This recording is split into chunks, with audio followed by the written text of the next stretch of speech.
Enggak lah itu ya. Hai teman-teman semua, berjumpa kembali dengan saya Dr. Andri, spesialis kedokteran jiwa dari Omni Hospital Alam Sutera Tangerang. Dan saya bersama kembali istri saya. Halo, saya Dr. Feby.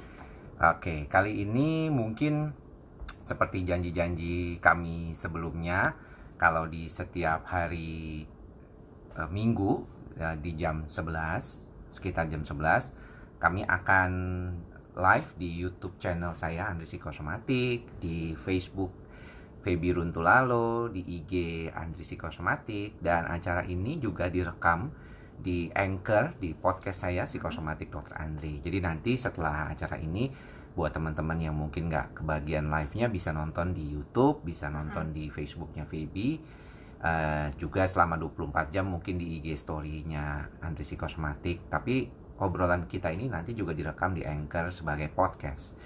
Nah, pada kesempatan kali ini ada beberapa hal yang mungkin kita ingin sampaikan, terutama berkaitan dengan keadaan belakangan ini ya. Tadi sih saya baru mendengar sih ada cerita dari Rosi ya di Kompas TV, berbicara tentang Juni katanya udah mau berakhir wabahnya.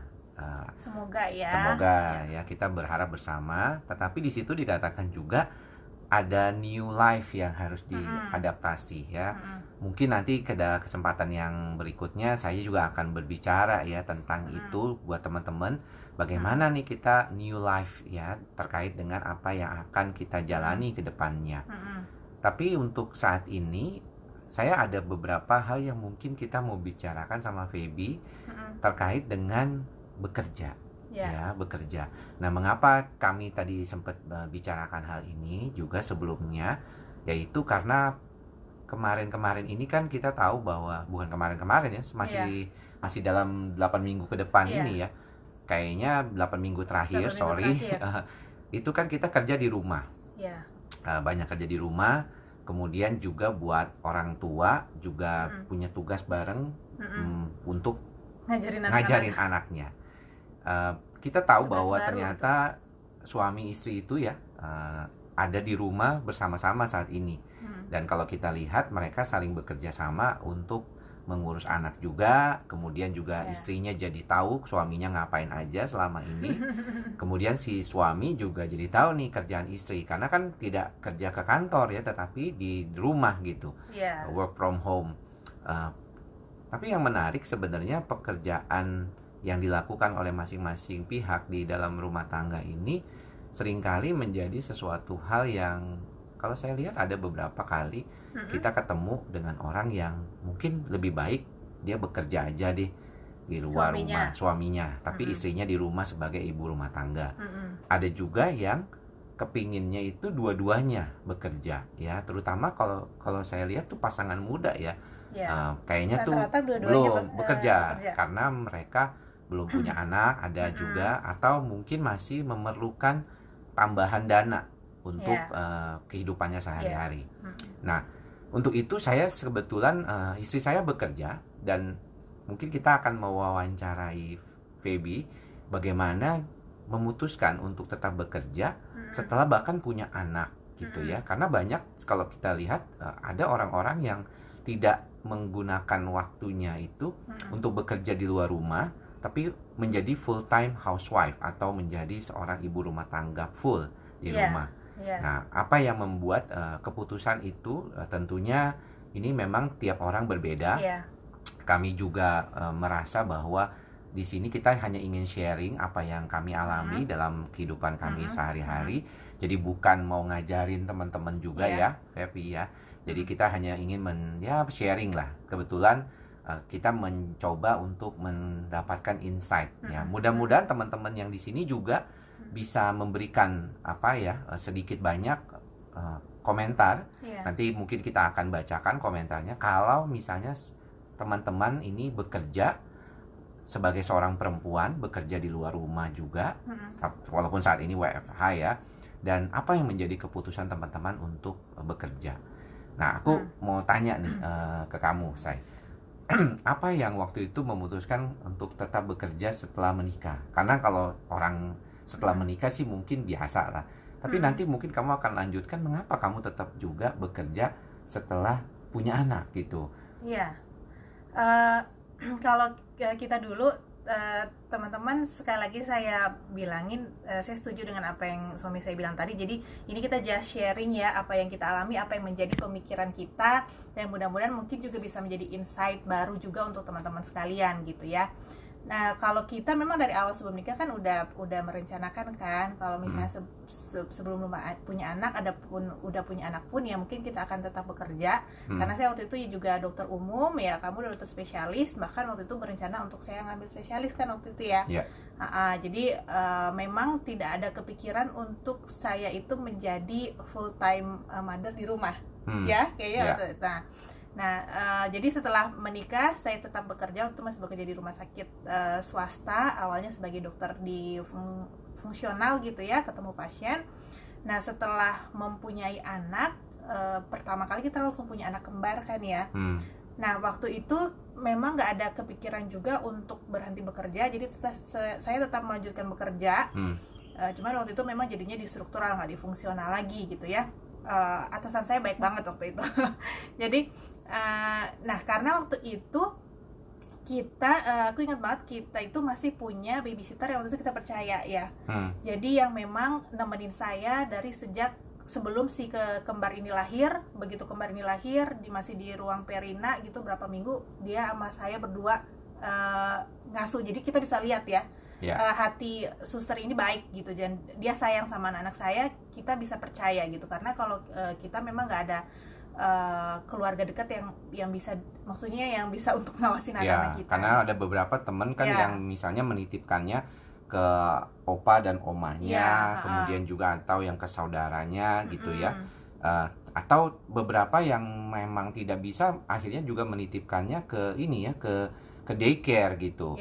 Nah, waktu itu mungkin kami tidak memilih selain daripada menitipkan anak kami itu di rumah bersama dengan babysitter gitu ya. Waktu itu memang si kembar ini di dalam artian perjalanannya sebenarnya kita juga khawatir kan, karena dia prematur lahirnya ya, berat badannya juga kecil ya, hanya di bawah 2 kg, dan harus ada di perina ICU itu sampai 1 bulan ya, kalau yang satu ya, 2 yang minggu lebih sama 3 minggu lebih ya, perina ya. Betul. Perina, jadi gitu. Itu yang membuat kadang-kadang mungkin sebagian orang berpikir, kok tega sih bisa ninggalin anak untuk bekerja seperti itu. Banyak di antara mereka juga teman-teman kita ya, semuanya itu suka bertanya seperti itu, saya. Apa yang memutuskan kamu untuk tetap menguatkan hati untuk tetap bekerja? Ya karena pertama saya juga berpikir ya, kalau misalkan dalam keluarga itu sebaiknya memang tidak hanya menggantungkan kehidupan dari satu sumber penghasilan aja, dari satu pintu penghasilan, which is waktu itu ya suami gitu ya. Jadi kita kan tetap, alangkah baiknya kalau memang ada lebih dari satu, mau 2, mau 3, kalau lebih banyak lebih bagus gitu kan. Yang pasti jangan 1 gitu, karena kalau misalnya 1 itu udah bermasalah kan susah gitu ya. Apalagi sekarang ini dengan zaman yang nggak menentu ya, apalagi kalau misalnya memang statusnya hanya sebagai karyawan gitu misalkan. Kita tuh nggak bisa tahu tiba-tiba perusahaannya itu kolaps gitu ya, harus di PHK. Nah, contohnya kayak inilah ya gitu ya.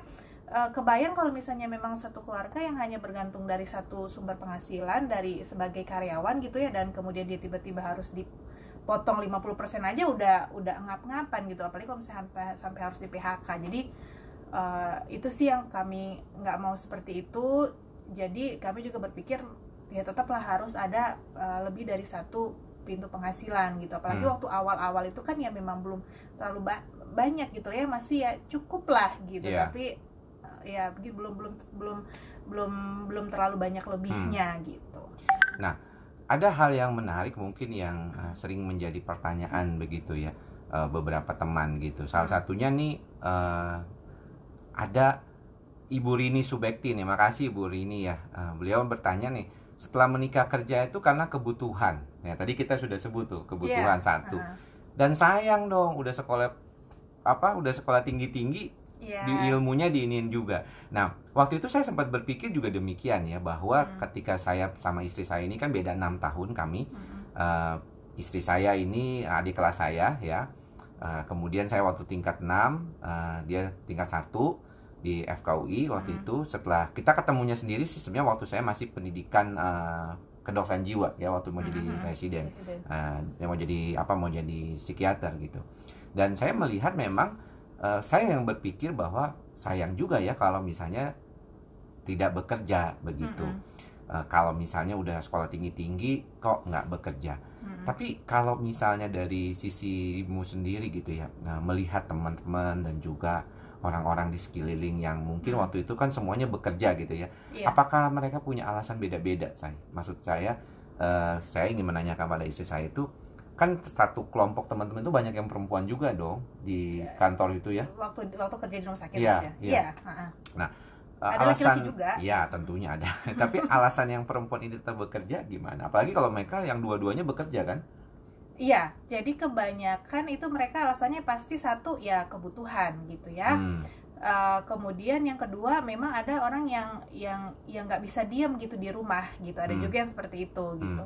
Kemudian ada juga yang tadi juga berpikiran ya, maksudnya sayang kalau misalkan sudah sekolah tinggi terus cuman di rumah aja gitu. Jadi cuman memang paling besar itu ya karena kebutuhan, harus memenuhi kebutuhan keluarga gitu. Iya. Dan kalau misalnya akhirnya dari bekerja tersebut, kalau misalnya dibandingkan dengan misalnya kan ada beberapa orang yang tidak memberikan izin ya, terutama pihak suami nih kepada istrinya untuk tetap bekerja karena banyak alasan ya. Mungkin juga teman-teman punya alasannya sendiri nih. Ya silakan kalau ada yang mau komentar di IG Live atau di YouTube Live atau di Facebooknya Feby. Salah satunya adalah nggak mau memberikan anak itu kepada asuhan orang lain karena khawatir mereka itu menjadi berbeda, atau misalnya nggak bisa lah disamain orang tua dengan anak sendiri, orang tua dengan babysitter gitu misalnya. Sempat nggak terpikir seperti itu, saya? Iya benar, jadi terutama waktu masih kerja full time sebagai karyawan di rumah sakit ya, meskipun kita dokter, kalau dokter umum itu ya jatuhnya karyawan juga gitu di rumah sakit kan, kerja pagi sampai Jumat. Dulu bahkan masih jaga malam, bersyukur banget setelah punya anak saya nggak perlu jaga malam lagi gitu ya. Cuman sejak di struktural kan pagi Senin sampai Jumat, kadang Sabtu masuk gitu, dan itu Senin sampai Jumat pagi sampai sore, kadang sampai rumah udah malam. Memang sempat kepikiran jangan-jangan nanti takutnya kalau anak ini sakit atau apa dia carinya bahkan susternya gitu, bukan mamanya. Itu kan sesuatu yang menyedihkan banget gitu buat orang tua gitu, apalagi mama gitu ya. Cuman bersyukur sih, karena kalau menurut saya tergantung bagaimana kita ke anaknya gitu ya. Maksudnya jangan sampai memang semuanya diserahkan ke ke suster gitu atau pengasuh. Jadi suster atau pengasuh itu kita jadikan sebagai tim player kita untuk membantu mengawasi anak-anak, menemani mereka ketika kita tidak ada. Tapi untuk unsur-unsur pendidikan ke anak-anak, maksudnya pendidikan untuk pribadi apa yang gitu, itu harus dari kita gitu. Jadi anak-anak tuh bisa membedakan ini mamanya, ini susternya gitu. Jadi bersyukur sih waktu itu nggak pernah sih anak-anak kita sampai segitu gitu kan ya. Nah cuman memang pada saat yang si kecil kita lahir gitu ya, anak yang ketiga, nah yang suster saya itu berhenti karena dia juga ada keperluan, nggak bisa ninggalin anaknya. Nah dari situlah baru kita saya memutuskan harus resign gitu kan ya. Nah waktu itu belum terpikir, hanya karena memang kami berkomitmen nomor satu itu keluarga, prioritas pertama kami adalah anak-anak gitu kan. Jadi saya memprioritaskan anak-anak di atas pekerjaan saya. Jadi ya udah, karena nggak bisa ada yang jaga gitu kan, kalau mengharapkan orang baru nggak bisa ninggalin ketiga anak yang di bawah 5 tahun semuanya ini ke orang baru, nggak bisa. Jadi begitu tahu saya hamil masih umur berapa bulan gitu ya, saya udah bilang ke atasan saya kalau saya pada saat lahiran saya akan resign gitu, karena alasan ini. Nah cuma ternyata memang setelah resign ya 5 bulan 6 bulan, nah itu mungkin juga karena saya terbiasa bekerja, jadi ada perasaan bahwa kalau saya itu hanya di rumah, ada perasaan useless gitu. Jadi perasaan tidak membantu keuangan keluarga, meskipun saat itu thanks to God banget kita udah cukup ya gitu. Kita sih sudah lumayan waktu itu. Jadi sudah bisa nabung setidaknya lah. kebutuhan dasar terpenuhi dan bisa menabung. Menurut Iya. saya itu udah cukup kalau buat Kebutuhan saya dasar ya, nggak perlu terpenuhi, mewah-mewah gitu ya kan. sekunder juga bisa terpenuhi gitu ya. Kita masih bisa jalan-jalan dan bisa menabung gitu. Jadi basically dia udah memenuhi semuanya gitu, dari penghasilan dia udah memenuhi semuanya gitu. Tapi tetap ada perasaan di saya seperti itu. Dan setelah saya pelajari, ini juga saya mau kasih insight buat teman-teman ya, kenapa kita tuh perempuan harus istilahnya itu sebenarnya harus mandiri secara finansial juga gitu. Jadi nomor satu kan ya memang kita maksudnya berpikiran harusnya tuh kita pengennya bersama selamanya gitu kan. Tapi kan nggak ada yang bisa tahu, misalkan yang satu mungkin sakit, yang satu nggak bisa mencari penghasilan, cari uang lagi, ya tetap harus si perempuan ini punya kemampuan untuk menghasilkan uang gitu. Jangan sampai tiba-tiba yang satu nggak bisa kerja, yang perempuan kelagapan, kagak pernah kerja ini, jadi mau nyari uang tuh bingung gitu. Dan yang mungkin perlu diingat sama teman-teman bahwa jadi dokter itu sebenarnya professional job ya. Jadi kebanyakan kita tuh rata-rata bekerja sama dengan rumah sakit, atau kita punya klinik sendiri, atau kita praktek pribadi. Artinya kalau ada pasien, kita baru mendapatkan imbalan jasa dari jasa medis namanya. Tapi kalau kita nggak bekerja, misalnya ada beberapa teman dokter yang mungkin sakit, atau misalnya ada sesuatu hal yang membuat dia tidak bisa praktek, seperti contohnya sekarang nih, di masa wabah COVID-19 ini, kita lihat banyak teman-teman dokter yang memutuskan, apalagi yang usianya di atas 60 tahun tuh tidak berpraktek tidak berpraktek seperti dulu lagi ya. Dan tentunya ini akan mengurangi pendapatannya jauh seperti itu. Nah, artinya jangan sampai orang berpikir kalau mungkin udah banyak duitnya atau apa gitu ya. Tetap aja namanya uang kalau dipakai terus ya habis juga ya, tabungan juga begitu gitu. Nah, tadi kamu sempat bilang bahwa ini sebagai kalau misalnya ada apa-apa dengan suami gitu ya. Kalau misalnya saat kemudian sudah selesai dari jadi karyawan gitu, nah apa yang terlintas waktu itu? Aduh, udah nggak kerja lagi nih. Kemudian tadi juga dirimu bilang kan, kemungkinan saya harusnya sih sayang sekali ya, kok useless, berasa seperti itu di rumah. Nah, waktu itu apa yang terpikirkan untuk kemudian mencoba sesuatu hal yang baru kah, bekerja dari rumah, atau apa yang mungkin bisa dibagi buat teman-teman kita nih? Iya, teman-teman, kalau misalnya ibu rumah tangga di rumah itu sebenarnya pekerjaannya banyak ya. Jadi apalagi kalau cuma sendiri, nggak ada asisten, itu seharian ngerjain kerjaan rumah tangga. Jadi, dan saya nggak mau bilang pekerjaan ibu rumah tangga itu gampang, jadi kita harus nyari yang lain. Ya memang itu luar biasa pekerjaan ibu rumah tangga itu. Tapi yang saya berpikir waktu itu adalah saya ingin punya andil dalam ekonomi keluarga gitu. Dan kebetulan dia juga setuju gitu kan. Jadi setuju lah dengan apa yang saya pikirkan. Nah, tadi kamu nanya apa? Kenapa begitu ya? Iya, maksudnya akhirnya apa yang terpikirkan, seperti apa yang mau dilakukan seperti itu. Oh iya, jadi saya jadinya mikir saya harus menghasilkan uang dari rumah gitu. Karena kalau misalkan mau jadi dokter lagi, ya kalau misalnya saya selama ini kan udah sebelumnya tuh 2 tahun di struktural, nah kalau mau ke struktural ya berarti jadi karyawan gitu kan, full time kerjanya, nggak bisa saya kayak gitu. Jadi nggak mungkin gitu, jadi harus cari alternatif lain apa yang bisa saya lakukan.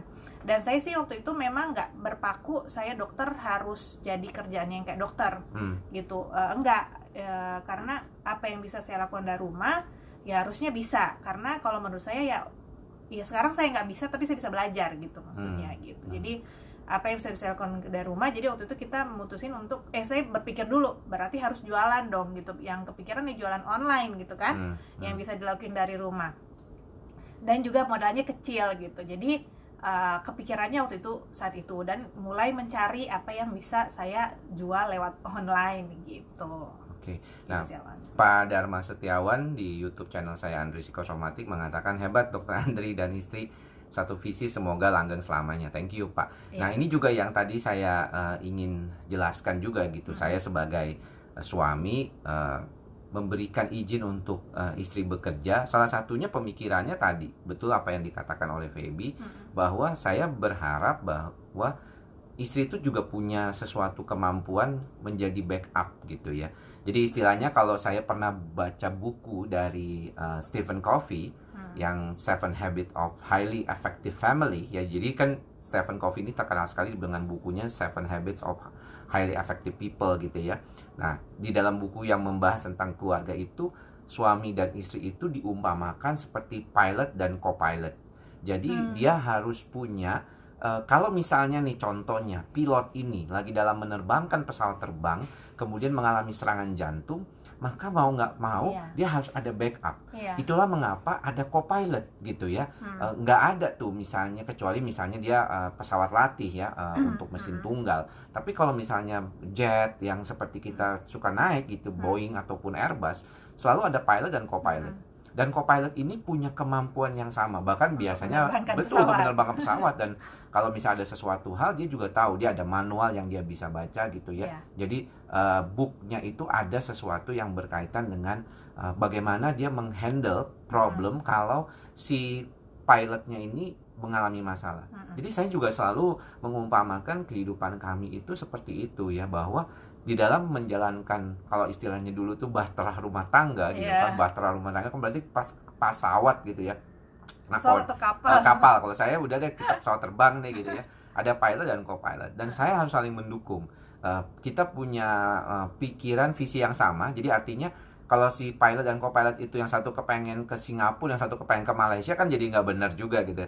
Nah, itulah yang kita sebut kada track gitu ya. Track ini yang kita harapkan punya satu visi dan tujuan yang sama. Jadi untuk mengarahkan kepada tujuan itu, seorang co-pilot dan pilot harus bekerja sama. Termasuk juga kalau ada apa-apa dengan kami, salah satunya, maka kami harus siap saling membantu untuk menjalankan tujuan ini agar tetap sampai ke tujuan akhir dari perjalanan kami gitu. Nah, kalau kamu sendiri punya konsep tentang perempuan bekerja itu seperti apa saya? Maksudnya tadi kamu sudah sebutkan beberapa ya. Tetapi ada hal yang mungkin mau dipesankan gitu kepada teman-teman yang mungkin agak masih ragu. Mungkin untuk perempuan lah, kalau untuk laki-laki tadi saya sudah ngomongin ya, karena kadang-kadang kan tadi di awal juga kita sudah mengatakan tiap orang punya latar belakang yang berbeda. Kami nggak bisa memaksakan, kami hanya sharing saja. Tapi kalau dari kamu sendiri, apa yang kamu bisa share kepada teman-teman bahwa kalau misalnya perempuan bekerja itu apa sih lebih pada keuntungannya dulu dah, mungkin yang bisa di-share atau bisa dibagi. Keuntungannya yang pasti tadi kita mempunyai backup cadangan untuk keuangan keluarga gitu ya, terutama kalau misalkan di keadaan karena seperti ini atau kita mempunyai kondisi gawat darurat yang lain, misalkan kita butuh biaya yang lebih besar, misalkan orang tua sakit atau apa seperti itu, jadi kita mempunyai dana lebih gitu tentunya ya. Terus kemudian saya juga pernah baca bahwa kalau sebenarnya dari hasil penelitian perempuan itu umurnya lebih panjang daripada laki-laki, benar nggak? Ya, memang angka harapan hidupnya memang lebih tinggi ya. Dan itu berarti kemungkinan maksudnya si istri akan hidup lebih lama, meskipun kita ngarapin seperti itu ya, tapi ini hasil penelitian. Dan di samping itu kalau misalkan hidup lebih lama, tapi kan bukan berarti selamanya kualitas hidupnya baik gitu kan ya, pasti ada sakit, ada apa gitu. Jadi pada saat tua itu pasti kondisi kesehatannya memang membutuhkan dana lebih gitu, dan pasti kita membutuhkan dana untuk itu. Nah, kemudian juga adalah dengan bekerja, si istri pasti mempunyai wawasan yang lebih luas gitu kalau menurut saya. Jadi saya juga sangat merasakannya di sini gitu ya, sejak melakukan bisnis saya gitu. Jadi terasa itu kita tuh baca buku, kita tuh punya wawasan lebih luas. Jadi ketika si suami juga dia karirnya naik gitu ya, kita tuh masih nyambung gitu ngobrolnya gitu, nggak ketinggalan banget gitu kan. Pasti di sini ada yang ngerti, maksud saya gitu ya. Jadi kalau misalkan sebaiknya tuh si istri tuh bisa mengimbangi suaminya lah, sepertinya gitu. Dan kalau keuntungannya lebih lagi adalah si istri tuh jadi punya kebebasan untuk memilih, dalam arti ya mungkin kalau misalnya nggak apa-apa tuh minta suami gitu lah. Misalnya cuman mau beli kebutuhan 50.000 100.000 harus nanya suami gitu, minta sama suami. Jadi kalau kita lebih punya Simmen sendiri kayaknya lebih, yang pasti lebih enak ya, Ya. itu kalau menurut saya. Jadi kita tuh nggak apa-apa suami, jadi terlalu dependent banget gitu sama suami gitu. Nah, kalau kamu gimana rasanya kalau misalnya punya istri bekerja tuh, karena kamu mengizinkan, selain alasan tadi ada alasan lain nggak? Sebenarnya salah satunya adalah, kalau saya sih mikirnya tadi ya, selain apa yang dikatakan oleh Stephen Covey tentang pilot dan co-pilot itu, bahwa kita tuh tetap harus bekerja sama gitu ya. Yang kedua adalah, kalau misalnya saya melihat bahwa setiap orang itu punya kemampuan untuk berkembang gitu ya. Yeah. Jadi kalau misalnya kita menghambat perkembangannya dengan hanya memberikan tugas-tugas yang biasanya dia lakukan, misalnya tugas rumah tangga gitu ya, bukan berarti tugas rumah tangga itu tidak baik, bukan berarti tugas rumah tangga itu gampang gitu ya, seolah-olah diberikan gitu. Saya tahu banget karena ibu saya sendiri adalah seorang full time housewife gitu ya. Jadi ibu saya itu adalah seorang ibu rumah tangga tulen ya, yang hanya kerjanya di rumah gitu ya.